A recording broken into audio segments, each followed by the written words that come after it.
হাসরের ময়দানে আল্লাহ তাআলা যখন ফেরেশতাদের মাধ্যমে আগুনের শিকল দিয়ে টেনে জাহান্নামকে হাসরের মাঠে এনে দাঁড় করাবে, মনে করেন এখানে আইনা রাখবে, আমরা সবাই তাকাবো, এরকম হাসরের মাঠে যখন জাহান্নামকে আনা হবে, এই জাহান্নামের দিকে এক নজর তাকাইয়া হাসরের ময়দানের সমস্ত নাফরমান পাপী বেঈমান আবারও বলবে আল্লাহর কাছে, রব্বানা আখিরনা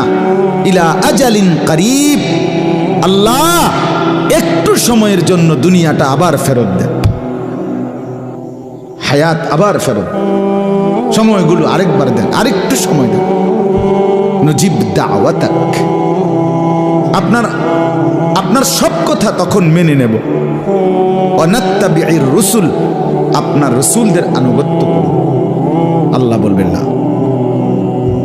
না বান্দা, এখান থেকে কাউকে আর ফেরত দেওয়া